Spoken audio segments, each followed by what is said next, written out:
So Captain Marvel, as I'm sure you all know, is the latest film in the MCU, the final film before Avengers Endgame, and it's the introduction, origin story of Carol Danvers, aka Captain Marvel. She's a member of the Kree military team known as Star Force, and during a mission she crash lands on Earth, and she soon finds out that she has a past on Earth, so she's trying to find out who she really is, where she came from, how she got her powers, and at the same time she's trying to sort out the whole conflict between the Kree and the Skrulls that have come to Earth. My reaction to this film was pretty much what the general consensus of the film is by most people, that it was good, solid fun, nothing spectacular. It's not one of the top 5 MCU films, but I walked out having had a good time with it. First off, Carol Danvers / Captain Marvel is a welcome addition to the MCU. I liked her as a superhero, but I liked her as a character in general. I thought she was quite compelling. I thought Brie Larson did a great job in the film. And regarding Brie Larson being emotionless or bored and bland, I didn't feel that way at all. Anytime she's like not smiling or anything like that, she's in deep thought. She's trying to figure things out. She's trying to figure out who she is, where she came from, what's her whole purpose in the entire grand scheme of everything that's going on. There are quite a few times where she smiles and she shows some personality and she actually does some quips with Nick Fury back and forth.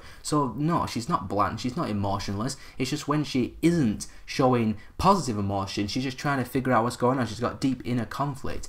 And that's the whole thing. Context. Context means everything. Consider context and maybe you won't be as annoyed as often. But seriously, I liked Carol Danvers as a character. Brie Larson did a great job as Carol Danvers, and I'm looking forward to seeing her carry on in the MCU, especially in Avengers Endgame. Speaking of Nick Fury, the chemistry between Samuel Jackson and Brie Larson was great. There were some really great scenes between them where they're just bickering back and forth, and Nick Fury is responding to what Carol Danvers is saying about the whole Kree Skrull thing. There were some really funny parts between them, and the humour overall in the film was actually quite good. I saw it with one of my friends, and we found ourselves chuckling quite a few times at some of the attempts at humour. There are 1 or 2 attempts that don't work, but it's like 80% work, 20% don't work. And some of that humour is between Nick Fury and Brie Larson as well, but it's also surprisingly Goose the Cat.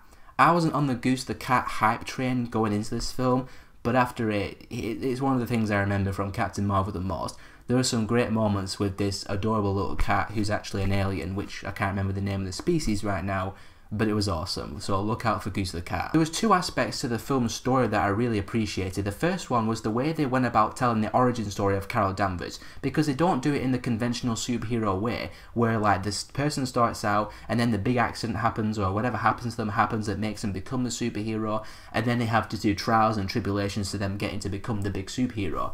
It is like that in the sense that it's Captain Marvel becoming Captain Marvel, but the film starts out with her already having some of her powers, and she's trying to piece together her backstory, and we see it in flashbacks, and she's going on the paper trail trying to find out where she came from, who she is, and how she's tied into the whole Kree Skrull conflict. I was surprised and glad that it wasn't a conventional origin story, or at least a conventionally told origin story. But another thing that really surprised me about this film was the direction the Kree Skrull conflict went in, and I'm not going to spoil it because it is a big spoiler, but just the direction that went in, I was really not expecting. I was just sitting there going, okay, so it's going to go here, here, here. You got Ben Mendelsohn as the villain, who was really good in the film, by the way, and it's going to go here, Captain Marvel's going to do this, but then something happened, I was like, oh, okay then, it's not going to go in that conventional direction. It doesn't go in that generic direction that you think it is going to go in when you see the trailer. So I was really surprised by that story direction with the Kree Skrull conflict. It got some compelling stuff in there actually. The thing is with this film, for me at least, is that there's no one big glaring weakness with it. Like there's no one singular massive issue that I have with the film that makes me not love the hell out of it.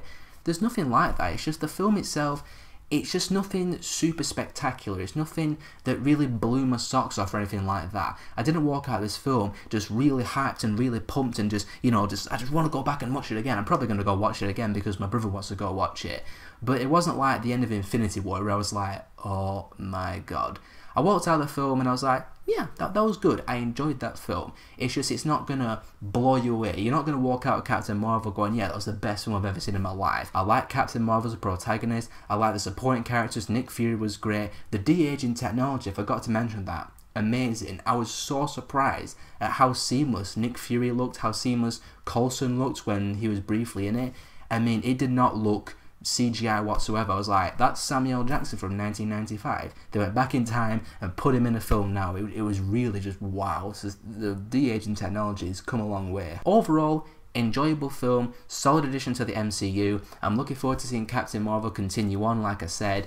but again, just don't expect something mind-blowingly, spectacularly, amazingly awesome. I'm gonna go 3.5 out of 5 for Captain Marvel. And yeah, like most Marvel films, there is a mid-credit scene and a post-credit scene. Stay for the mid-credit scene. Stay for that. It's important and it's awesome. The post-credit scene is another comedy thing. It's a good comedy thing, but not worth sitting through the entire credits for. So stay for the mid-credit scene and then you can just walk out. Thanks for watching the video as always, guys. Let me know in the comments below what your thoughts on Captain Marvel are. And if you want to see more of my stuff, click on one of these things in a second, and I'll see you all next time.